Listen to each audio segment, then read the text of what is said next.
Good morning, everybody. Thank you for joining us here today for the Fall 2022 Downtown Update here at the Pell Center for the Performing Arts. My name is Jonathan Damaris, and I am the Director of Downtown Inc., the organization committed to driving, enhancing, and encouraging investment in downtown York. We've got a great program for you today as we collectively celebrate our community's recent successes while looking forward to the future. Later on in the program, you'll be hearing about more about where downtown York has been, as well as where downtown York is going. And to kick things off, I'd like to introduce a member of the York Business Improvement District Authority and Chair of the Downtown Development Committee, Eric Menzer. Eric?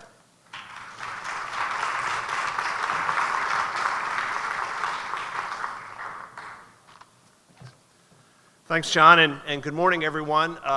Before I give a few comments, I do want to bring you greetings from Julian Tolbert, the chair of the bid board. Jules sends his regards. He was unable to be here today due to a family matter that he's dealing with out of town. I'm your pinch hitter today. Oh, I can't believe I said that. So as a member of the bid board and a downtown resident, I'm really excited by what we see going on around us in our downtown. And a successful downtown has a lot of aspects to it, and real estate investment and development is not the only aspect of it, but it is a key cornerstone of any downtown's economic success. So in addition to the $74 million in redevelopment capital funding that the York County Economic Alliance has helped facilitate in some form in our community's anchor institutions such as Keystone Kid Space here at the Pell Center and the soon to reopen Yorktown Hotel, downtown York has emerged as one of the region's premier destinations for development opportunities, and I do want to just highlight a few of them this morning. I'm excited to see a path forward for one of downtown's most iconic yet severely underutilized buildings. Just last month, the Redevelopment Authority of the County of York and the York County Economic Alliance, along with both private and nonprofit philanthropic support, acquired the former federal post office at 200 South George Street. Yeah, for sure. That acquisition provides local control of this important building, and it provides a path forward for future investment to activate that space into an asset our community deserves, and to help anchor the south side of George Street. Plans continue to move forward just north of us on North George Street on two important projects. The first is the redevelopment of, in classic York fashion, the former Station House and Gloria's building, referring to things by what they used to be. But that project, headed by Royal Square, is moving forward. And then just north of that, the Ballpark Commons project, right in front of People's Bank Park.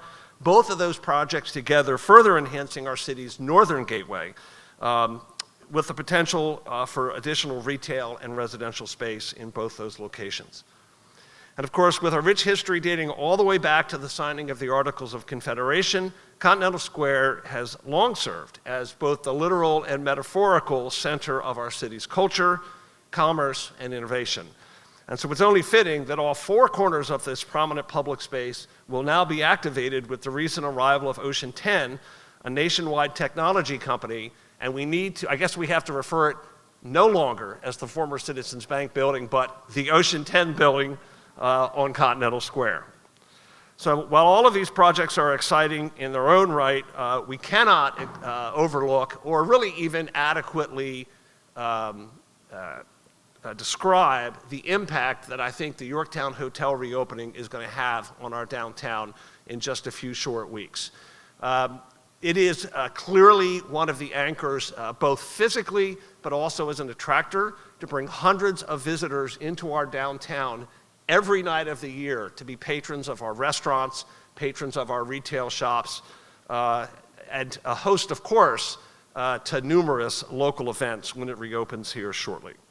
So we've been waiting, of course, for many COVID-interrupted years for that to happen. It's just weeks away. Stay tuned.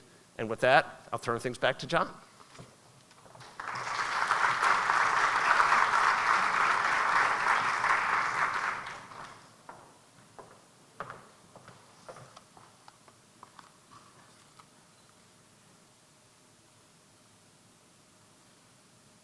Thank you, Eric.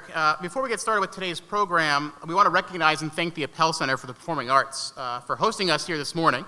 And please join me in welcoming Todd Fogdale, President and CEO of the Pell Center, to say a few words. Todd?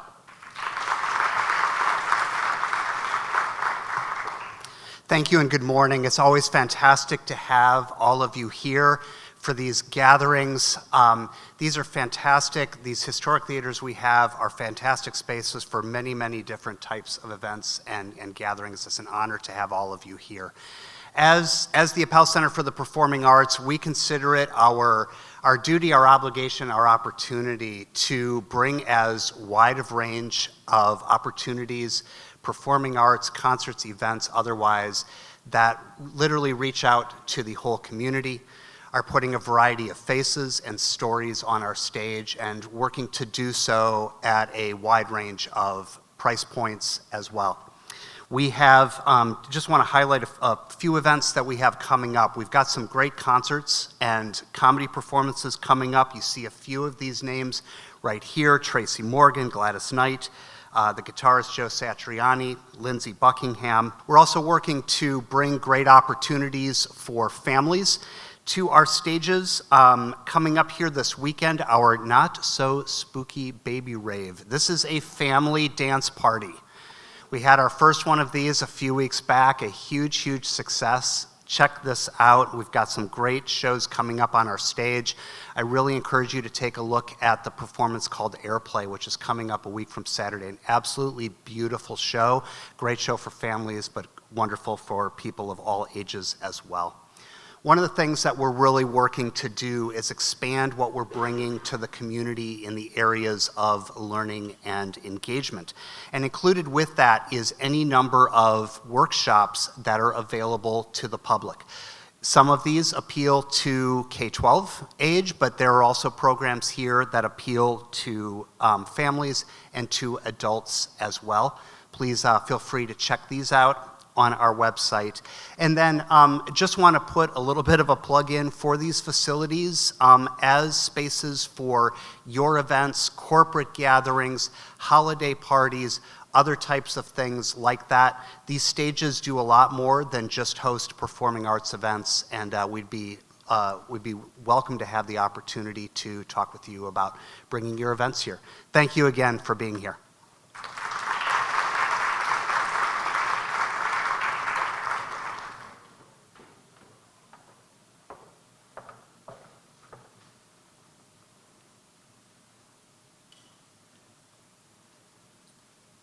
Thank you, Todd. We are grateful for the many partners we have to make this work possible. Today, we are especially grateful for Traditions Bank, our presenting sponsor, Penmar Human Services, our gold sponsor, and Business Information Group, our broadcast sponsor. And please join me now in welcoming Dr. Teresa L. Gregory, President of Traditions Mortgage.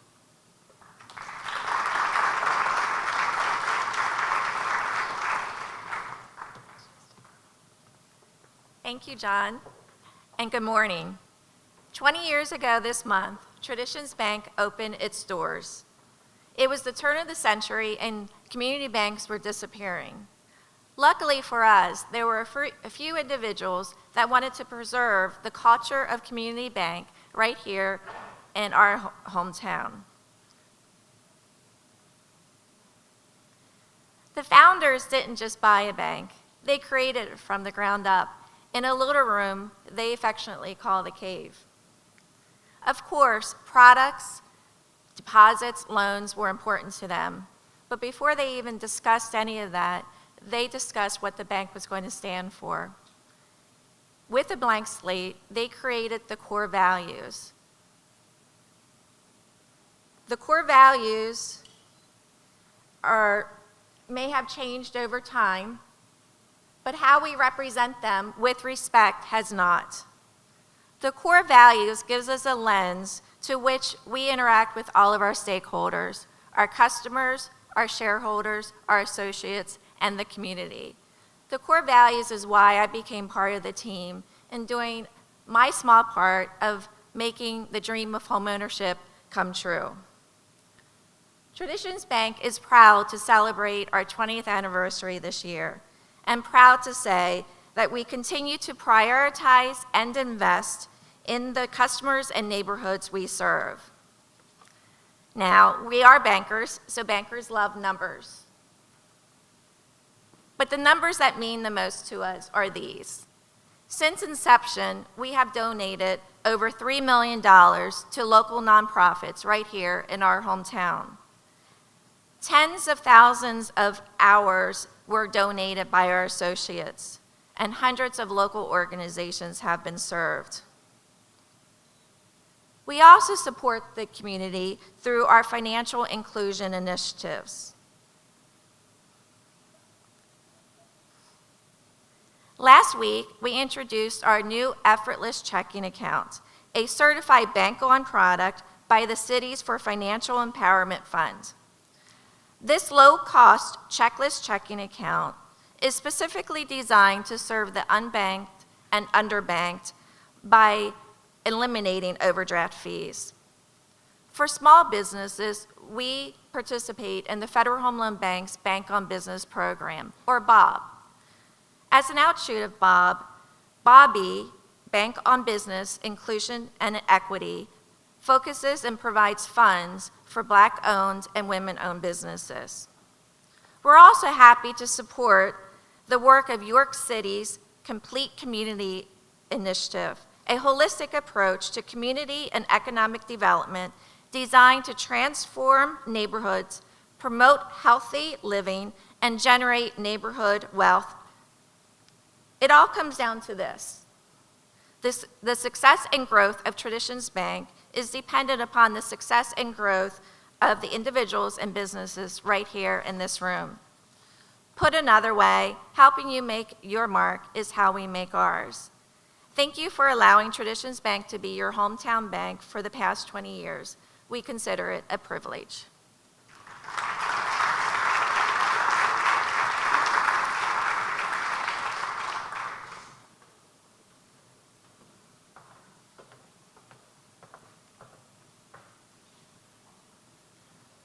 Thank you, Teresa, and of course, thank you to Traditions Bank. Our first guest today is Mayor Michael Halford to say a few words. Mayor?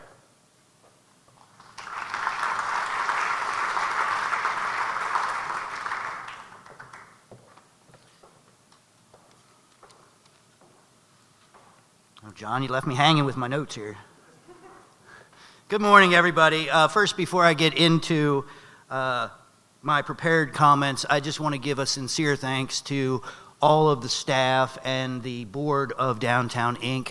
and YCEA. They are an unmatched asset in our community that stay completely focused on the health and future of downtown. So while many of us have lots of hands in lots of different pies, they continue to be focused every year, and I can't thank you enough for that. Thank you.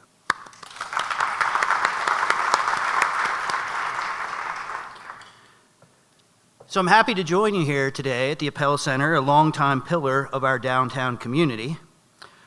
Our perpetual goal as a downtown is to find ways to improve our city's future economic trajectory. One way to do that is to better understand the foundation we currently stand on, and we will do that by learning from the dynamic presenters we have with us today. Thank you again to the Pell Center for giving us the space and opportunity to do so. Where are you at, Todd? There you are. Thanks, Todd.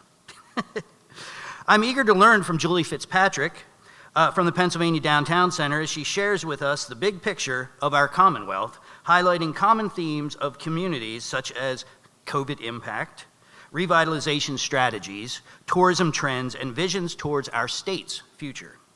I'm grateful to have John Desmarais from Downtown Inc. team to share with us a closer perspective on what efforts have been made by our community builders and supporters, and what's on the horizon to ensure a continued and improved quality of place we can all be proud of. Also presenting those on the front lines of our community, Lauren Days, hi Lauren, of Sarah Ellen Event Venue and Skillet to Plate Soul Bistro, and 10,000 other things that you're doing all at the same time. Joanne Wilmore of Grace Manor Bed and Breakfast, and Kate Harmon of Working Progress. You all are the action behind our city's motivation. Thank you for speaking on behalf of local entrepreneurs and business owners and giving us insight into what drives your success in creating awareness of what York City has to offer. And final thank you to our attendees here today. Thank you for sharing and investing your time to learn about what we have, what we can do, and where downtown York is headed. Thank you.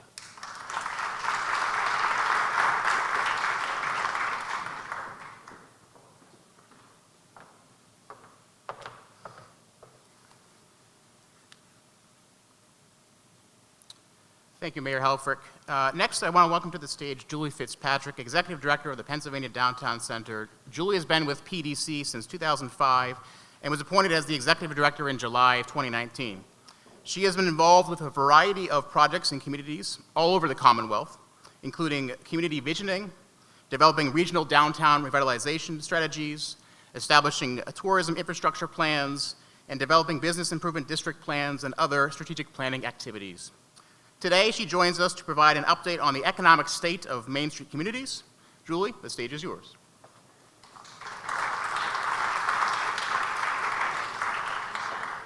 Thank you.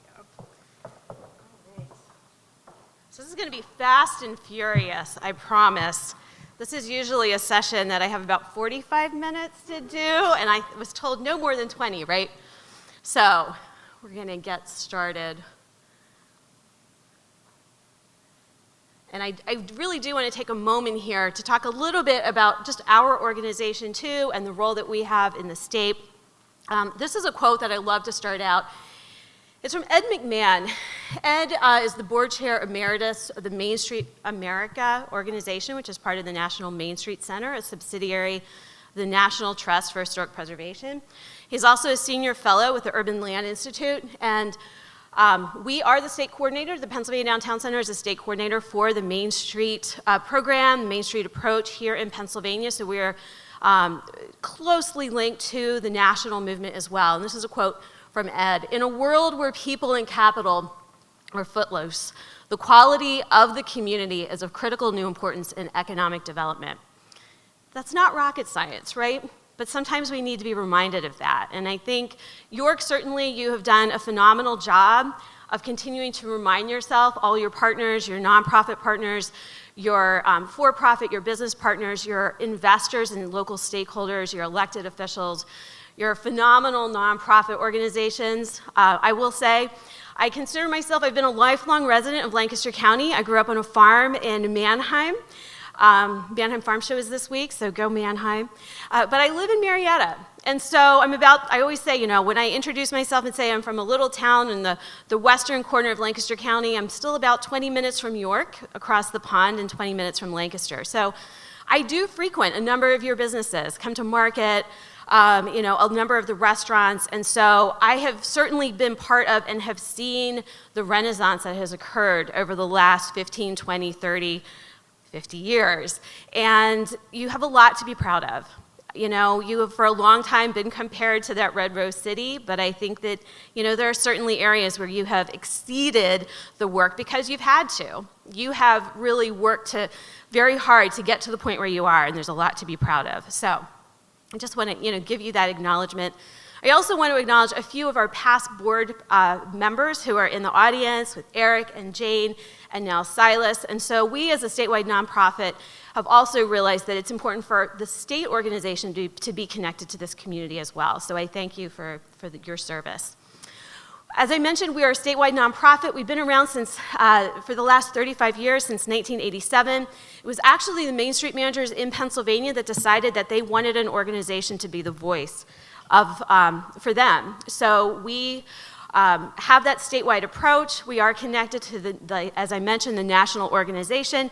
And there are two staff members, me being one of them, that's a registered lobbyist. So we can literally have those conversations and have that flexibility to be at the table for funding conversations, for policy development, and also working to really grow the movement in Pennsylvania. We also have a contractual relationship with the Department of Community and Economic Development. We've been the incumbent of this project, I should say, for the last 22 years. And so we oversee the Main Street program at the state level as well for both Main Street, so downtown revitalization, commercial corridor revitalization, and Elm Street, which is a statute that was created in 2004 for neighborhood revitalization. And, I will say that for York, you were one of the very first Elm Street programs. This is an initiative that we have seen in small communities all over Pennsylvania, as well as many of our third-class cities. But I would always encourage you to kind of investigate that and see if there is more interest for either of these programs at the state level. We provide technical assistance and also support for your boards, for your nonprofit partnerships, for your committees, and also some business-to-business development. So, the day that lives in infamy, right? Either March 13th, and I was actually with Silas on that day, or the next Monday when all of a sudden everything was closed and we were all kind of scattered trying to figure out what to do and what we could do, what we couldn't do, what was lawful and what wasn't from a business perspective. So one of the things that we decided as a nonprofit statewide organization was we needed to listen. We needed to listen to our constituents as well and our network. So we started and we had over 13 weeks of what we called listening sessions, where we had partners from all over Pennsylvania, state agencies, bureaus, other nonprofit organizations, and we just tried to be a resource and really figure out collectively what we needed to do in response to COVID. One of the things that came out of it was a hyper-local campaign for supporting your local businesses, which we call Love It Like a Local, or There's No Place Like Local. And we saw that this was really an important piece. We were limited by our geographic capabilities, but we also knew that we needed, as a society, to support our local businesses, particularly our local independent entrepreneurial opportunities that we have here. We also knew that we needed to address some of the issues with public space improvements. And I would say, York, you were right there on that. I mean, you definitely took the lead. We had a few other communities in Lancaster and Westchester as far as looking at that. But we realized that it was also important for other communities to be able to identify ways of, creating more public space, creating more commercial space for our restaurants and our other businesses. And so we looked at a project and we highlighted 4 different communities throughout the state. One was Easton. Easton had, if you haven't been to Easton, the Bacon Fest is awesome. I think they have over 100,000 people that come to the festival in like a 2.5-day weekend. They realized they had a lot of space in front of their restaurants, more private outdoor space, but they didn't have a lot of public space or the connections to the waterways. So the entire city is within a 5-minute walk, and so there's the capabilities for the community to be very walkable, but they realize that they have these really wide streets, not a lot of connections, kind of unsafe for young people, for elderly. So this was all about creating that outdoor space, safe places to walk, safe places to ride your bike, creating really fun nighttime environments as well. And what we wanted to do too was create projects and concepts for things that could expand beyond just the pandemic era. And they're beginning to implement some of these projects and really activating these back alleyways so that they become public spaces. You can see the bollards can be removed so they can still receive deliveries. So from a very practical perspective, these designs can work. But really creating places that are equitable, where people of all ages feel safe, where people of, from all walks of life and from out of town too, feel that these are places that they want to be, opportunities for commuting, providing alternative opportunities with the bike lanes and some of the paths, connecting to the waterways. You can see this is a really wide boulevard. So even though they have the river right there was no way to really safely cross that. It's basically like a highway. So creating very wide crosswalks and spaces. And this is something that York is, in the process of and working on. But I would say for as wonderful as the projects are that you have, there's always room for improvement, right? Revitalization is a continuum, and you're never quite done. As soon as you think you're there, things change, things that may be out of your control, like a pandemic. So I'd encourage you to just kind of take a look. It is a project that we did, and it is on our website. We've worked with 4 different consultants. One of the other communities we highlighted was in Erie. And areas along the lake. They've got crazy winters from October to May. And they were starting to address things from a social perspective. And I know Jonathan had asked me to talk about the impact of the economics in Pennsylvania and in our main streets, but we can't think about economics solely in a bubble. We think about the triple bottom line and the social impact and the environmental impact. And all of this comes into play because we as a society and how we do things, the businesses we choose, the activities we choose impact our businesses. The businesses impact our behavior. And so this was a project that actually was based off of Maslow's law of hierarchy, based off of our human needs. And in Erie, there's a number of homeless individuals that are in the downtown without services. And so they really identified and recognized that part of serving the downtown and the business community was also part of that social component as well for the downtown organization. So they started creating things. They wanted to create a linkage between different locations, engage the local mission.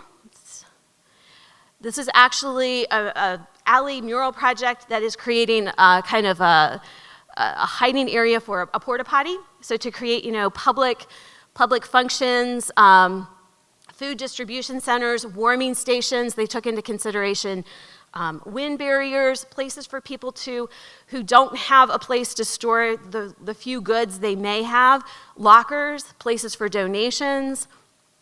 And this is actually a mission that they want to incorporate and create public space for not just the residents of the mission, but also the community as well. So really creating this linkage, not in isolation.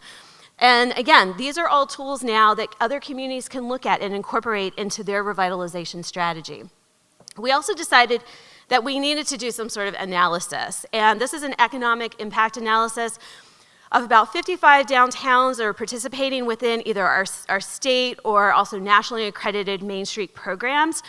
And what we did was we compared our programs against downtowns that were not. And we really, we saw things that we expected. Certainly downtowns that had a higher percentage of offices, they definitely saw the worst. Those that were businesses took longer to open, saw the greatest impact. Downtowns that were related or are really more dependent on the destination, tourists, out-of-towners, again, really what we expected. But what we started to see, and again, I would say it just reinforced what we've all believed in, is what creates resiliency are having a mix of customer bases, of land uses and business types. Many of the same elements that create the vibrancy or placemaking of a downtown, of a community. So it's what we have is what we needed more of. And we saw communities that responded to this. This is an analysis, and you can see right here in the kind of the February, April, when everything closed down and the impact that was had. But through the last 2 years, we've also seen that collectively our main streets are doing better now than they did prior to the pandemic. And that's because of efforts like yours, like Downtown Inc., like YCEA, and organizations that are also, in other communities that partner with our cities and in some of our smaller boroughs as well. And the services and the initiatives that are happening. So you can see the solid line is our main streets. The dotted line is kind of the statewide average. And you can see again kind of the trajectory that things took, certainly that dip then with Omicron, but that things are back up. And they're better than ever, really. So we know that this is possible, but it really, in many cases, is only possible when we have those public-private partnerships, when we have local government that supports the kind of work that we all do, which you definitely have here in Pennsylvania. There are plenty of downtowns and boroughs, cities that we go to that are business unfriendly. The zoning is unfriendly. We have these really fantastic revitalization strategies, but then to be able to do anything that you want to do, you have to ask for a variance. So creating those things from the back end with local support from the government and then progressive support from your organizations is key and critical to the work that all of you do. This is really showing the influx in our local consumer spend. We had an opportunity to really, do what we could to support our local businesses. and we rose to that occasion. So it is showing the increase in that local spend in our communities. And this is what we are hoping for, and we are still seeing, is that continual investment in our local businesses, in our local entrepreneurs. You have, I'll talk about that in a moment. This is also for restaurants. So restaurants compared to the state average in our downtowns performed at over 6% better than restaurants in other places throughout the state. Again, I think it's about those relationships. We know our local entrepreneurs. We want to support them. Our kids know their kids. We have those connections and those relationships. Again, going back to economics is really about the society and our social behavior and the connection to that. And then this is also looking at communities and different sizes. The lighter blue is Main Street communities with a population over 10,000. The darker navy is with a population under 10,000. So we see too the impact that many of our larger cities or boroughs have had. And a lot of that was because of, the office center, maybe, county center. Our office is in Harrisburg. So Harrisburg was a ghost town for a long time. And those of us that were still going into the office, at least part-time, it's still taking some time to get back in. Wilkes-Barre was a community too, where you had 2 colleges, you had an entertainment center, you had, it again became a ghost town. A lot of folks just were not there. They were one of the communities in the Commonwealth that got hit the hardest from this, but they are starting to come back. They're starting to, obviously more people are coming back to work, making those changes. Students are back, and so we know that we are exceeding that pre-pandemic, but it's taking some time, it's taking some adjustment, and being flexible is really important as well. I wanted to show this slide because even in the middle of a pandemic, the communities that are part of our network reported a net. They reported a net in businesses, they reported a net in employees. And I think that this is really something to be commended. And again, this is where you have an organization, a staff member that's working towards this effort. So in 2020, we had, and I do want to make note, we look at net. We know that jobs come and go, businesses come and go, so new jobs, new businesses isn't really relevant. The net is really what we need to look at. 243 full-time net jobs in our Main Street communities in the middle of the pandemic. The next year, 178. Then you see part-time, 167 net new businesses versus a few less, because we know things have now been changing and adjusting and the ebbing and the flow, 71 net new businesses. We have rehab projects, again, that even occurred during that first year. The pandemic continued. Obviously, the increase in the public investment has been phenomenal at every level, from our federal programs, our state programs. And so we certainly saw that reflected where it was doubled in 2021. But we didn't stop. We continued the work even in the middle of the pandemic. And so now I just came from 3 days at the Pennsylvania Planning Conference in Lancaster, and I can't tell you how many people said, now we have all this money, we don't have the capacity, we don't have the staffing, and so we need to figure this out. This is, unprecedented. We've used that word a lot. We have never had this kind of funding, or at least in most of our lifetimes, to be able to do this kind of work. And so making sure that we are creative and efficient and look at leveraging and also meeting the needs of our residents and our business owners who may have been ignored during this time. Let me see. There we go. So part of that is what have we learned? What came out of these last couple months, last couple years? The first thing is that we have had a missed opportunity over the last 30 years of ignoring our upper floor housing.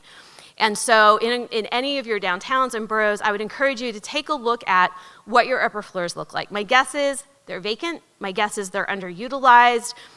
If we would have had them filled up to code with proper fire suppression, accessible, and also be accessible, we would have had even a greater influx of our local economies because we would have had those instant customers during the shutdown. But unfortunately, we do have a lot of local regulations. Zoning is not always supportive of these kinds of projects, but this is certainly an opportunity for our downtowns. We are starting to look at that, but we also have to think about housing for all. Do we have accessible housing? Do we have opportunities for our older citizens to age in place? You guys have a great program in York. But, there's, again, still always room for improvement. Do you also have a variety of housing options? There's a term that I'm a big fan of, and that's the missing middle. Looking at multifamily housing, but having land ordinances and zoning that really support that, because we need more variety. We need to be thinking about how we're serving all of our residents. Zoning is definitely connected to that. We work in a lot of communities in especially rural Pennsylvania that don't have any.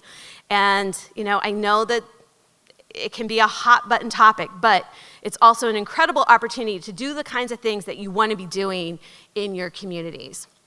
This is, and things that we can do as well, and again, I think in York, you've done a great job of creating these public spaces, but a lot of our downtowns don't have cafe ordinances and kind of the opportunity to be able to move our residents out and create more public spaces.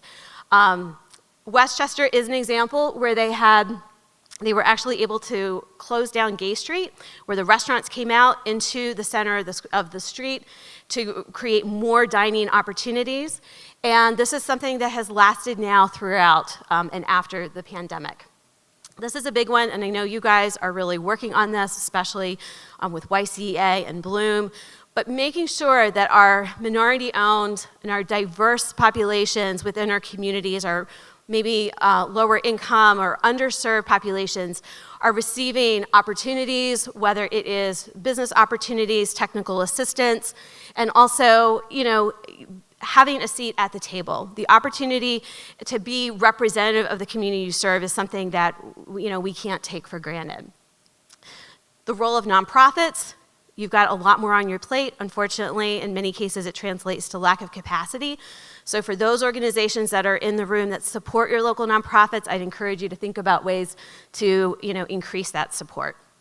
This is something, too, that, I think is important in creating flexible space. We know that the way people work, the way people live is changing dramatically. So are we creating more opportunities for entrepreneurial opportunities? And again, you have some great initiatives here in York, but there might be some other opportunities to partner with your local, with more spaces and creating opportunities in maybe larger neighborhoods that are outside of the core or other of the surrounding boroughs as well. And again, from a statewide perspective, we have the nature-based placemaking initiative, you have the Trail Town initiative, really taking advantage of those natural assets that you have as economic generators and what that means for your residents, what that means for your businesses, what that means, potentially as a tourist destination. And the fact certainly that it is connected to health and wellness, and the fact that we have a lot of people who are living longer and looking at communities where they can connect with one another, where there are recreational opportunities right outside their door. So I won't go over, these are some of the national statistics from,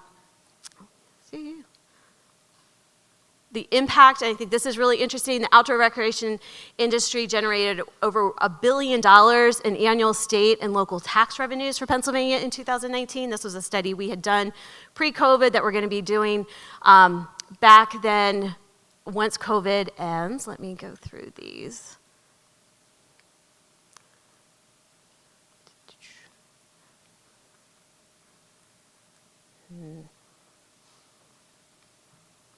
Okay, so moving forward, what are we looking at? I think we need to expect, again, that some of these things are going to change, we're still going to be impacted by supply chain disruptions. It just reinforces the fact that we need to continue to strengthen our local economy. Our workforce shortage, again, I hear it all the time, and thinking about the partnerships that we can offer with our local universities, our colleges, our municipalities, and thinking about, too, how we can be a competitive environment for our workers and residents at every life stage, whether it's our youth, our young families, our empty nesters, and our retirees. I'd always encourage you to think about advocacy as well. We're always trying to increase the line item for the Keystone Communities program, where Main Street and Elm Street lie. And for anyone who's interested in sharing all the great work that you're doing in York, I would encourage you to think about being a presenter at our conference. We will be in Scranton at the end of June, and we actually have a call for proposals open right now, or think about nominating an award to the conference. We're also in conversation with possibly having York host the conference in the next couple of years, so if that's the case, we'd love for all of you to be part of it and to provide sessions for that as well. So if anyone's interested in contacting me, please feel free to send me an email, and we'll take questions in a little bit.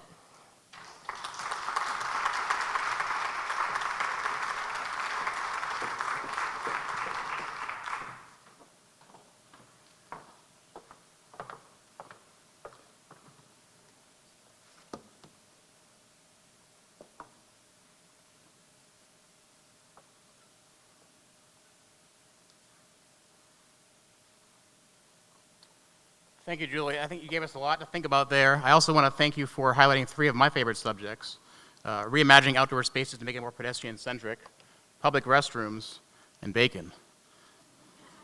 Y'all can agree Bacon Fest is a great idea, right? At this time, I'd like to narrow our focus down a little more and give you some updates on the work of Downtown Inc. as we continue to drive, enhance, and encourage investment in downtown York. I'd like to start with a snapshot of the work of our organization before assessing our community's progress over the past few years. And finally, I'll be providing you with some data and projections as we look to downtown York's future. Before I begin, however, I'd like to recognize and express my gratitude for the phenomenal Downtown Inc. team that has been assembled, as well as introduce our newest team member. It's my privilege to work alongside some amazing individuals, including Brittany Walker, our Director of Community Engagement. I don't know, Brittany, if you're here. Right outside. Hannah Beard, our Marketing and Merchant Engagement Manager. They're all working somewhere, man. Yeah. Katie Mahoney, VP of Marketing and Communications. And our new Urban Revitalization Manager, Corey Wolf. I would also be remiss if I didn't thank our exceptional partners at the YCEA, some of our events managers that helped make this event possible, Casey Nixon, Lauren Rossi, as well as Megan Anderson, and our newest team member, Megan Wolf. So thank you to the YCA events. It's not every day that I get to present to such a large audience filled with people who care deeply about our community. So if I may, I'd like to spend a few minutes tooting our own horn. To say that Downtown Inc. has been busy recently is an understatement. The needs of our community are great, but our potential is greater. And because of that, Downtown Inc. has led several key initiatives that I'd like to highlight for you today. We've introduced the Districts app, a free location-aware mobile app that designed specifically for Main Street communities. As mobile users enter downtown York, they'll receive a welcome greeting, and then the app opens to reveal everything a visitor wants to know about our community: area events, parking locations, local attractions, map, and a business directory by category. If you have not yet claimed your business on this app, please do so, because plans are underway to market the app to all Yorktown guests, as well as throughout our downtown. This will be a vital tool for destination marketing and the visitor experience. And this has already been used successfully in other communities such as Lidditz, Ellicott City, and Annapolis. We've also been hard at work updating our outdated wayfinding system, working with award-winning consultant Dirk and Edson. This new wayfinding system will utilize our updated branding with both vehicular and pedestrian-centric elements. We know that downtown York is a beautiful place, thanks to so many pieces of public art, but that won't stop us from installing even more. Seen here is a beautiful mural that Downtown Inc. helped facilitate with the support of Ophelia Chambliss, who's in the audience today. Thanks, Ophelia, for being here. As part of our 2022 Give Local York campaign, and you can see it today alongside Sunrise Soap Company's Creation Station on Clark Avenue. We also recognize that the restoration of public art is just as important as installation. Recently, we partnered with Robert Muchovic, artist, sculptor in Glen Rock, to restore his farm cat sculpture, which has been reinstalled on North George Street. We continue to partner with the Garden Club of York, who, by the way, is celebrating 100 years this year. Partnering with them to provide over 90 sidewalk planters and 238 hanging baskets throughout downtown York. And to give you some perspective, 20 years ago, there were 4. We got a lot more than 4 these days. As a YCA affiliate, we're also excited for the soon-to-be-started Codorus Greenway project, with Phase 1 being fully funded. This multi-million-dollar project will return the Codorus back to the residents of York City, providing creek access, walking and biking paths, green space, gathering space, and a new destination for visitors. We continue to leverage the rail trail as an economic driver with our involvement with the York County Trail Towns program, providing funding and resources to downtown York businesses, making them more of a trail-friendly business. We maintain a presence at numerous community events throughout York County, communicating all the aspects of our work as well as the work of the YCEA. We continue to partner with Christmas Addicts to employ a cleanup crew responsible for cleaning all 26 blocks of downtown York. We recently launched a new round of destination marketing through funding by Explore York, focusing on the key markets of Maryland, Hanover, Lancaster, and beyond, including geo-targeted ads, billboards, and TV and radio spots. And a next marketing campaign to attract visitors is poised to kick off later this month. We continue to drive foot traffic to downtown York through the planning and implementation of our signature events, including Go Green in the City, First Friday, Sweetest Pine Tasting Tours, coming up on October 29th. And so much more. We welcome new businesses, including connecting them to our organization's many resources, as well as the resources of our community partners, and routinely host celebratory ribbon cuttings. But wait, there's more. We produce quarterly Downtown York magazines, which get distributed throughout downtown York, as well as at 14 welcome centers throughout Pennsylvania.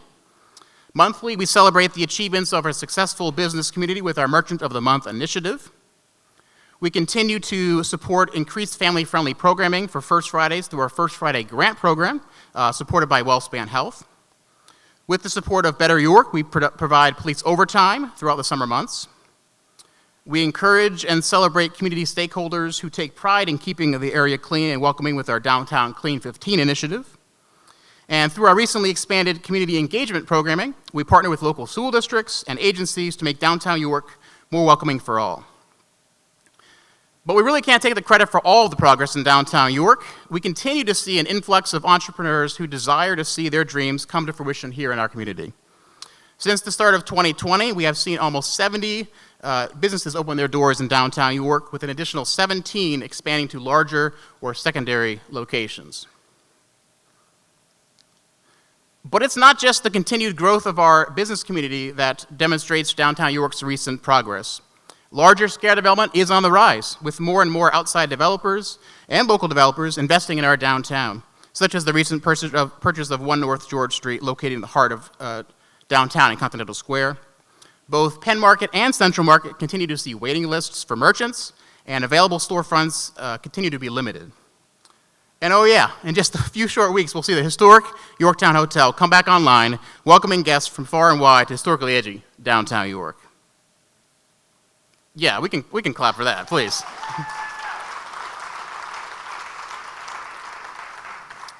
With the strong strategic partnership of the York County Economic Alliance, downtown York and adjacent neighborhoods have benefited from over $74 million of recent RACP funding. These funds will ensure that many of our anchor destinations and assets will continue to ensure a high caliber quality of life for many years to come. Through the YOCO Strong Restart Fund and the COVID-19 Hospitality Recovery Program, also affectionately known as CHIRP, $29.9 million was dispersed to over 1,900 recipients throughout York County, with a majority in and around York City, as you can see on the map there. 34% of the recipients were businesses owned by people of color, 38% were women-owned, and 7% were veteran-owned. To address the disparities in York County's startup rate of women and minority-owned businesses, the Bloom Empowerment Center was fully actualized in February of 2022 with a whole suite of services including workshops, courses, mentorships, grants, and more. And I also want to give a special shout out to our executive director of the Bloom Empowerment Center, Suli Pinos, who's here. Suni. Thank you, Suli. As part of the Bloom program, downtown York has been the recipient of 63 Bloom grants totaling over $175,000, and most recently 13 businesses in downtown York received funding in 2022, as shown in this photo here. And now, in addition to its grant programming, Bloom has almost finalized the process to become a designated community development financial institution, or CDFI, which helps provide funding for businesses that often do not qualify for traditional forms of lending. Most recently, Bloom has secured an additional $5.5 million in state business credit initiative funding to further its lending capacity, and most recently awarded its first Bloom loan of $15,000. In addition to the business startup courses previously offered, Bloom also launched its 101 course entirely in Spanish, and soon will play host to the inaugural Minority Enterprise Development Week. And all of this work has not gone unnoticed, as downtown York has been recognized both regionally and nationally, including being named to HGTV's list of 30 most charming small-town destinations in America, as well as a top 100 place to live, according to the U.S. News and World Report. Through the 2022 COVID impact study completed by the YCEA in partnership with Fourth Economy Consultants, some post-COVID trends have emerged countywide that provide significant indicators for our downtown. These include the continued increase of people moving to York County, the continued increase of highly educated people moving to York County from abroad, of which many are moving to York City and downtown York, and a significant increase of college-educated residents with increased retention rates, which leads to higher rates of spending potential. In addition, the pandemic has shifted consumer spending away from services to consumer goods, a very good indicator for the growing retail sector of downtown York. Now, narrowing our focus down a little more to downtown York, we expect to see the increased levels of remote working are here to stay. While this does mean reduced downtown office workers, it will lead to perhaps reduced foot traffic in the daytime hours, it does provide us an opportunity to cater to the increased demand for downtown living. As shown earlier in my presentation, we continue to see increased rise in entrepreneurship. We also expect to see increasing levels of downtown investment and development. And of course, all of these indicators of progress do not mean that we don't have our challenges. But in the true spirit of resilience that the York community so often exemplifies, these challenges present us with unique opportunities for transformation and continued growth. We continue to face perceptions that parking in downtown York is challenging. I know. The reality is parking in downtown York is more affordable and more accessible than in many of our neighboring cities. Did you know that every single major tourist destination in downtown York is within a 5-minute walk of a parking garage? This is almost unheard of in most U.S. cities. Not to mention, parking in downtown York is up to 5 times cheaper than compared to some of our other regions' cities and downtowns. As I mentioned before, while we have seen a reduction in downtown office workers, we continue to see a demand for residential units in our downtown, and it's no mistake that Only magazine identified downtown York as a top 25 city for remote workers. We continue to see an influx of downtown residents who are attracted to our community's lower cost of living and accessibility to major metropolitan areas. Not to mention, for a city of our size, we've got some pretty amazing cultural and culinary offerings. We continue to be met head-on with the challenges posed by increased levels of homelessness and vagrancy, while being provided with the opportunity for more partnerships with the many organizations in our community focused on providing a high quality of life for all people. I began my tenure as director of Downtown Inc. with a sincere love and passion for downtown York. And now, 9 months later, my dedication and commitment to this community has only grown. Every day, I'm thankful for being provided with the opportunity to drive, enhance, and encourage investment in the community that my family calls home. But I'm even more thankful that I do not need to undertake this work alone. Alongside my colleagues at Downtown Inc. and the YCEA, we are eternally grateful for the courageous community of individuals, organizations, and businesses that we get to partner with on a daily basis, all with the common goal of raising the quality of life for all people in downtown York. It takes a community to build community. And there is no greater community than the one here in historically edgy downtown York. Thank you.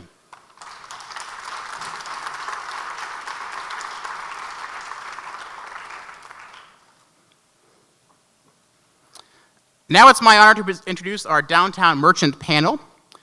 First, I want to welcome to the stage Lauren Days. Lauren is co-owner of not just one, but 2 businesses in the Wego District, Sarah Ellen Event Venue and Skill to Plate. Lauren is also a member of the York Business Improvement District Authority Board. So, Lauren, welcome.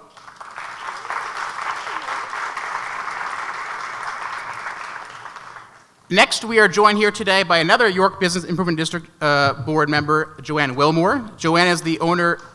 Go ahead, yeah. Joanne deserves all the praise, so keep it going. Joanne is the owner of Grace Manor Bed and Breakfast, located in the Wego District. Grace Manor and Bed and Breakfast is one of the Sweetest Pint walking tour locations, coming up at the end of the month. If you're looking for an excuse to visit, I mean, a great venue, great beer, great food. If you don't go, I don't know what's wrong with you. Our last panelist joining us today is Kate Harmon, co-owner of Working Progress. After spending years doing marketing and development with some of York's nonprofits, Kate now runs Give Local York as the Give Day coordinator. She also has several years of experience in nonprofit fundraising and event planning in Pennsylvania and in Florida. So thank you all for joining us today, and we have time for some questions. I know we're a little behind on our schedule here, but we'll jump right in. So we talked a little bit about the Yorktown opening up soon. We're very excited for that. So first question is for Lauren. How does Skill to Plate Soul Bistro prepare to cater to the lunch and dinner crowd staying at the Yorktown? And as Eric mentioned at the beginning, every night we'll see more than 100 guests, and guests will be hungry. So what is Skill to Plate doing to cater to that? Lauren? So we'll be offering special discounts to all of their guests. They just have to show proof that they're a guest at the Yorktown Hotel, and they'll receive a discount off their bill. Great. And also, I want to highlight, too, the work that we're doing with the Districts app. So once again, if you are a merchant in downtown York and you're not on the Districts app, please do so. We are going to have table tents in the Yorktown lobby as well as window decals throughout all of downtown York with QR codes scanned directly to the app. So that will be used heavily. So make sure you take advantage of that. Next question, Joanne, if you don't mind. You do an exceptional job of bringing guests from far and wide, and the experience at Grace Manor is a unique experience, and it's one that should if you haven't experienced it yet, you should experience it. So my question is, Joanne, what are some marketing methods you use to advertise a stay at Grace Manor for out-of-town guests? So Grace Manor Bed and Breakfast is uniquely positioned in that we are we have been the only Black-owned and operated licensed bed and breakfast in South Central Pennsylvania, one of 5 in the state, and a mere less than 2% nationally. So we've been able to use our unique position in garnering marketing, media. Our first year, we were highlighted in the Washington Post, several regional media outlets. But what we do to market to York, nationally, is we use traditional, and we can say traditional now because when we started 12 years ago, digital media wasn't traditional, but now it's in its stage where you can even say it's traditional with other forms of media. So we do use traditional forms of digital media, social media such as Instagram, Facebook, a little TikTok. We haven't done much TikTok, but we're gonna do it because we do have millennials and zennials coming to Grace Manor now. So we do the traditional, and we also utilize the outlets that are provided in downtown, like, and I don't know if I'm jumping ahead, but like First Friday, and we've been attracting people through those entities as well. Thanks, Joanne. Just by a show of hands, how many of you have been inside Grace Manor? Okay, those of you who are not raising your hand, you need to change that, because Grace Manor is a phenomenal space. We all agree, right? Thank you.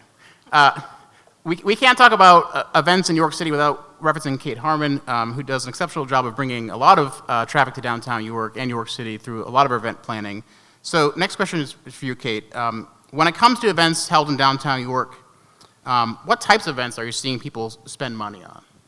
Well, I think that, as everybody's kind of facing, COVID kind of reset the bar for everything right now, especially events. And that is good and bad. The bad side, of course, being funding and money. Events didn't get much funding through COVID. But the good and bad being it's a way to try things new and to try old things, mix things up.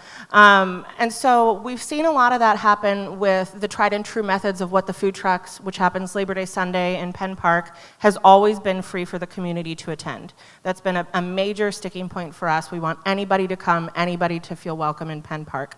And then you can pay as you go and eating at the trucks. That will never change as long as we can help it. Now, when it comes to things like Restaurant Week, we have slowly pulled back from the 3-course for X amount of dollars model. Some restaurants still stick with it, but as inflation has caused the cost of food to go up, we know that those price points for some people might be unapproachable. So a lot of restaurants have done smaller things to bring people in the door, because we know a lot of people come to restaurants and then visit shops afterwards. We've also seen for other events offering different types of tickets. From one of my nonprofit fundraisers, which is in November, it's for Parkinson's. There's a price of $10 just to get in, or you could pay a little bit more, get a couple drink tickets, or you could pay a little bit more and get more drink tickets. We use that for a beer model as well. So we're kind of trying different things right now to see how people are coming back to events. Since the world has been shaken up in many more ways than events, it's just kind of a way to see how people are coming back to things as we keep trying. Great, thanks, Kate. Next question is just a general question for any of our panelists. What are some effective strategies your businesses use to attract visitors and residents to downtown York? I'll go first. So a lot of residents and visitors seem to think downtown York stops at Beaver Street. You got to cross the creek. Like there, we have so much diversity in what we call the WECO district of downtown York. So a lot of our businesses now use the hashtag Cross the Creek. So if you just click on Cross the Creek, you'll see all of the diverse businesses that are offered in WECO, including Penn Market. I also love to show parking maps. There are lots of parking places in York. I never have a problem parking, unless I try to park right in front of the Pell Center during a packed show. Don't do that. So I approach marketing from the standpoint of marketing to downtown York to my guest. Is I use what we use in fundraising is called the onion approach, and there are layers. And what we do is we work with those layers that are closest to us. So I market to my immediate area, my WECO area. That's the area that I am located in. And I take that onion approach. It's a very good community approach, is that I market to my closest community, which is WECO, and I send them to the businesses along WECO, and then I market them out to further downtown. And then after that, because we want them to stay longer, we want to increase their stay, and then after that, I market them out to York County, certain points of York County, and then after that, if they're longer, if they stay even longer, I market them to the west and to the east. So there's Gettysburg and there's Lancaster, so that we can get a longer stay in the area. One of the other things that I do is I create a concierge list myself. Having a B&B is sort of the best way that you can actually market to a tourist, because you're actually sitting with them at breakfast. Well, you're not sitting, you're standing. But you're able to communicate with them, and you're able to have that close relationship. So I market that in that way, and I do create a concierge list. So every guest that comes, within like an hour of them coming, I send this concierge list to them, and then they actually go out to the businesses, because you have given them an approved list from other guests.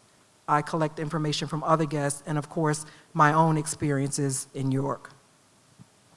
I'd like to add too, I think that the important part of that, and I think the data that Julie showed us as well, is that during COVID, we showed that this community will show up for each other, for our businesses, and that now is not the time to let up on that. Supporting each other through sharing, it doesn't have to be money, it can be sharing Facebook posts, sharing businesses, sharing information, sharing art that your friend is working on. You might not be able to afford their piece, but you can share the show that they're doing. Sharing what other people are doing gets the word out. And if we can do those things, we can keep that momentum going. I think that's how we continue spreading the word. Thanks, Kate. And to echo Kate's last point, I think during COVID, a lot of folks in our area rediscovered downtown York. We heard a lot of narratives out there that, like things are happening here in downtown York, and wow, there's not many open storefronts because they haven't been to downtown York in a few years. And we really want to see that trend continue. Of course, now people discovered that because travel was limited, but now that we can travel a little more than we could before with COVID, we want to make sure that we still keep that same attention on downtown York. And a lot of that comes from businesses sharing businesses and collaborating and working together with other merchants to engage the wider audience. And Kate, you also mentioned parking, and parking is not very glamorous, but we actually, just like Joanne, we also recently launched our own TikTok with downtown York. And Hannah, is this correct? Our recent parking TikTok was the best performing one so far. Number 2. So people actually want to hear about parking. And so we have a lot of resources for merchants, that being one of them, as well as our parking website. Share with your public. I know some merchants will, on their website, will have information about parking, where to find it, how to access it, how much it costs, all those things, so it makes it more welcoming, more inviting, because like I said before, parking really isn't a challenge, but the challenge is the perception of parking in downtown York. So I want to give one more question before I ask Julie to come back up again. We can take some questions from the audience. But the question is, talking about digital marketing and digital practices that we learned during COVID. Obviously a lot of our traditional forms of marketing were limited, so we relied a lot on our digital marketing. So small business owners have had to embrace more digital practices during COVID in order to stay relevant and increase revenue in a post-COVID economy. So Lauren, if you could take this question, and everybody else wants to jump in. How has Sarah Ellen Event Venue increased its digital marketing presence since opening during the pandemic in 2020? We just rely heavily on our social media presence.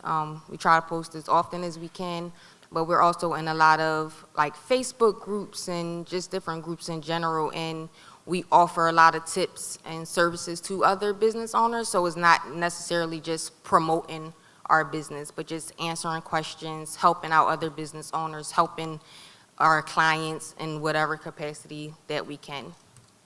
Great. Go, Joanne. Yeah. So I think it's important for businesses to look at niche marketing. During the pandemic, Julie spoke to some of the issues about COVID and some of the challenges and also opportunities. At the same time that we had the COVID pandemic, we had a racial pandemic. And at that time, which I'd love to see an overlay of how the racial pandemic impact the economy. For me, what it did is my demographic during the racial pandemic shifted, and I got almost 180 shift. There was a shift in my demographic. More African Americans were coming to the bed and breakfast during the racial pandemic, and it was an intentional effort to support Black owned and operated businesses. But prior to the pandemic, in 2019, I had started developing a project that would market to African Americans, because that's one of the tourist areas that is lacking in York. There has been demographic studies and data created at the state level that shows that African American and Latino travel is well down over the national travel. So it's an opportunity for us to actually market and do niche marketing. So this is breaking news. We are poised. I have developed a program where we will be poised as the quintessential DMO to market to African Americans to come to York, because I can see from my own personal and professional experience that the African American community is one that we can tap into and really bring to York, and the experiences that they have, that African Americans have when they come to the B&B are exceptional, and all we have to do is, do some marketing, do some creativity, and make the great welcoming spaces that inspire Black travel. Thank you, Joanne. And I'd also add too, York City has a lot of black history to tell. Sometimes it's untold, and we can do a better job of telling it. But there are a lot of things on the horizon that are really exciting. With the Chris Attucks new museum that's coming online shortly with construction, as well as some walking tours. We're working with Samantha Dorham on her Paved Over Prominence walking tour, highlighting black history that largely goes untold, that is really prominent history that York should be proud of. So there's a lot that we could be doing in terms of reinvesting in that history and rediscovering that history and telling that history, because York City and downtown York really could become that destination that Joanne describes. So thank you. I'd like to note, too, I think that in this post-COVID world, you're seeing more people working together to market, not just on the grand downtown Inc. YCEA way, but we're seeing there's like a vintage tour now. We're seeing the districts working together, whereas one business might not be able to buy an ad in a certain magazine or something like that. If you get a bunch of stores together, they're able to do so. Back 5-6 years ago, you weren't seeing that in some of the districts around town, and now they're all working together as a district. The districts are working together as a downtown. It kind of the same idea as Give Local York, whereas if you have 300 nonprofits working together, you can have little guys on the radio, on TV. You're seeing this happen more organically across York as a whole. Great, thank you. All right, so we got about, yeah, go ahead. Yep. We are actually doing some co-marketing, and I see one of our co-marketing in the audience there, our co-marketing partners. So we're doing some co-marketing that would highlight businesses that, again, inspire a welcoming environment to black travelers of color. So we're doing co-marketing where we're doing some with photographs, and we're doing some exchanging, some reciprocal co-marketing with organizations and businesses here in York. And so, yeah, that partnership is really important, that we market for each other, and that we're only as strong as all of us are, or as our weakest link. So doing co-marketing and partnering is very important. Yeah, thank you, Joanne, and Kate, for bringing that up. I mean, because ultimately, as a business owner, you are selling your product, but you're also selling the experience of downtown York. So working with your other businesses together. We've seen a lot of that, not only with just two businesses working together, but also the micro districts as well, collaborating together. It's really been phenomenal. So we'd love to see more of that continue. So I want to invite Julie back to the stage. I know we have, we're getting close to our time, but I want to open it up to any audience questions. And I believe there's Megan here has a microphone. So if you have a question you want to ask for any of our panelists, including Julie, who's come back to the stage, just raise your hand and we'll get the mic to you. Hello, I'm nervous to go first, and I hardly know anyone here, but everyone has been super welcoming. My name is Erica. I'm with Hiatus, a little spa above Prince Street Cafe. My question is about marketing, which you just spoke about. So I guess we're all in the digital. Is there a reason why, or an initiative to link us together, like you're speaking of, to bring people off Route 30, like a billboard? Like when you go into Atlantic City, like, what's downtown York, or like to highlight some of the businesses, because I would love to be a part of that and contribute to that as well. Sure, I can certainly answer that question. I think that the easiest way to answer that question is that our wayfinding system is going to be being part of that. Our current wayfinding system dates back to 1998. Things have changed in downtown York since 1998, as you can imagine. So a lot of it's outdated. It's weather worn.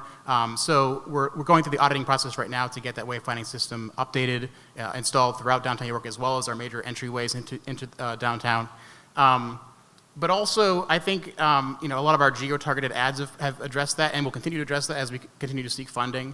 And the reality is that we have put a lot of destination marketing out there, but us in the York community, we haven't seen it, because you're not the audience for that, right? So if you were in the Hannibal market or the Baltimore market or the closer to Philadelphia, Northern Maryland, you may have seen more of those things, and we're being really intentional about that as well. And to your question about like those signs that are, I guess like they always have those signs that exit, next thing, this.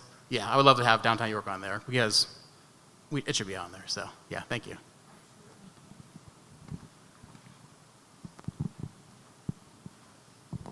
Thank you. I'm Dominic Delicarpini from New York College. Jonathan, I had a question for you. I noticed on your slides you mentioned the homeless population or the unsheltered population, and and some potential partners. I'd love if you could talk a little more about that, because I hope that the approach is going to be to try to support the growing unsheltered population and not just see this as a business problem. Oh, no, absolutely. It's a human problem, right? It's not just about business, because we're talking about human beings here. And I think one big initiative that we've helped be a part of is the Health, Justice, and Housing Collaborative that's been meeting periodically to address some of these issues, working with some of our community partners as well. We are a Main Street organization. We are a nonprofit, so we would love to address it fully head on, but we can certainly play a part in that. And I think leaning into a lot of those community partners, whether it's friends and neighbors, LifePath, City of York Health Bureau, a lot of those partners that we can collaborate with.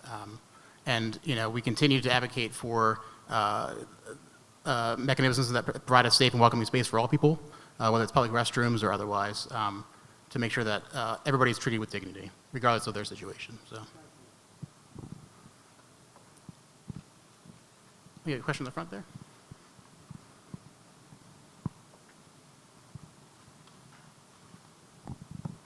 Speaking of restrooms, this question is for Julie Fitzpatrick. I was wondering if you could give us any insight into the project in Erie and how they walked the line between local businesses wanting there to be restrooms for the unhoused to use instead of trying to come into their spaces, but also people being afraid that it would encourage more homelessness presence in the area and discourage other visitors. It's an issue everywhere. Things are always changing. So it has not been easy in Erie.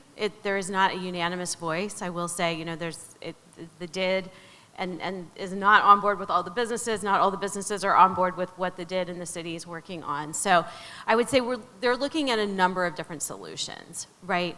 I mentioned I live in Lancaster County. I know our Lancaster City Library had been a respite and a location for a number of our unhomed residents in the community, in the city.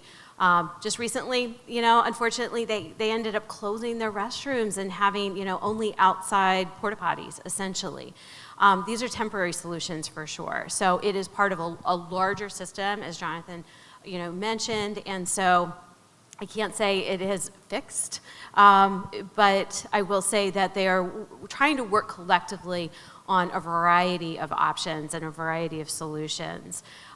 Because you're also needing, I think so often we look at our communities as residents. We don't always think about, for anyone who comes out of, from any perspective of like a visitor perspective that is coming to your town, even in our small towns and our larger cities, as John mentioned, public restrooms are a necessity. We're talking about human basic needs that we all have. And so I think it's not glamorous, but honestly, I think every single community could look at and revamp their public restroom policy in all capacities. So I think we just have to look at a variety of options. Yeah, they did, so the project we had was called Designing for Distance. Their sub-project was called Designing for Dignity. And so really looking at what that can be. We have a lot of homeless mothers with children and may have special needs compared to other adults and that sort of thing. So I think more than anything, it is about those partners. It's not something that any of us can do on our own, and just having people come together and it is important to have your opinions be voiced, but also to be looking at a multitude of solutions too. And I will say, they have not figured it out. It is an ongoing conversation, but they're just looking at a variety of different options for sure. Other questions? Hi, this is for Joanne, actually. So I own Refillism down on South Beaver, and it's a different style of retail that doesn't exist in the city. How would someone like my business what would be the best way to align ourselves with concierge for, with Grace Manor, even with anybody here that can speak to it for Yorktown? What would be the best way to align my business? because it's easy for a business to say, oh, these restaurants are great because I've been there, or these retail things are great, but this is a totally different experience. So what's your suggestion for businesses to align themselves with concierge in the different new hotels and yours that you already have? So my background is basically fundraising, and although fundraising, people think of it as you just get money from people, it's basically about relationship. So just building relationship with those hoteliers and accommodation facilities, building a relationship, inviting them into your space. Once I'm into a space and I see that I'm received, or how they conduct customer service, and they have a great quality product, those are the two things that I'm looking for. A quality product, but at the same time, and equally important, is how you serve your community and how you serve, specifically for me, doing the initiative with bringing more African Americans or Black tourists to York, is how you inspire a sense of respect, belonging, and welcoming experience for those travelers, so they can have a full experience in who they are. So I would just connect. I'll come down. Invite me, I'll come down, and that's how you just start the relationship. The good thing is it's not many of us. There are a lot of you, business owners, but there are not many of us. There's not many hoteliers. So yeah, just knocking on the door, making the phone call, the old school phone call conversation, and inviting us in.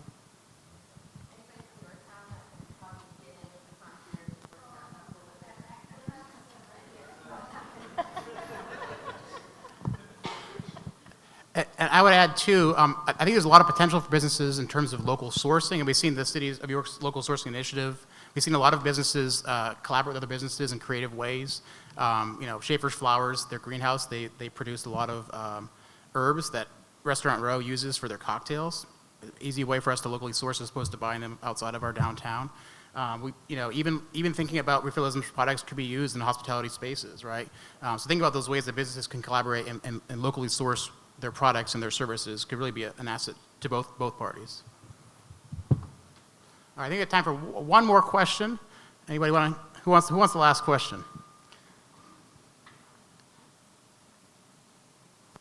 Silas Chamberlain, Dr. Silas Chamberlain. John, if you could sort of wave a magic wand and do one really exciting project in the next 3 years for our downtown, what do you think you would get behind? What's sort of your vision, your blue sky idea? Beyond getting Silas Chamberlain a haircut? See myself out. Thank you, Silas, for that excellent question. I think in that recognition slide that I highlighted, we've already been recognized as a very walker-friendly downtown, but there's a lot more work we can be doing. I think there's a lot we can be doing in terms of pedestrian-centric design, whether it's what Julie showed in that the one slide that had transformed a streetscape from largely an automobile-centric space to a pedestrian-centric space. We saw it in Westchester with Gay Street is permanently closed for outdoor dining and pedestrian-centric travel. I think we can do a lot with that in terms of painted sidewalks, raised sidewalks, changing over the layout of streets, adding more murals to do a mural walk. We're actually working on that currently. I think if I can wave a magic wand, that's probably my go-to project. It's probably a culmination of products of just making downtown York even more walking friendly and safe for all. And I shouldn't just say walking friendly. I should really say mobile friendly, because we also can do a lot with making our businesses and our streets more safe for those who are in wheelchairs or access travel in other ways. Whether that's just even simple things like the replacement of our trench drain covers, which makes it sometimes inaccessible for wheelchair users, to everything from the way that we can make our business storefronts more accessible and welcoming. So that's a lot of products rolled into one, but that's my magic wand. So thank you, Silas. And Silas, your hair looks great. So things are happening here in historically edgy downtown York. I want to personally thank all of you for partnering us with the ongoing work of Downtown Inc. and for joining us here today.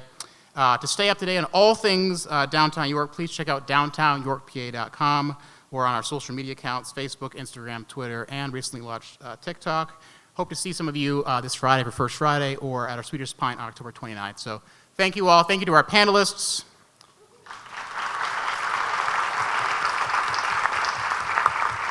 And I'm told the rain is stopping soon, so hopefully there's sunny days ahead, so enjoy. Thank you, everybody, for coming.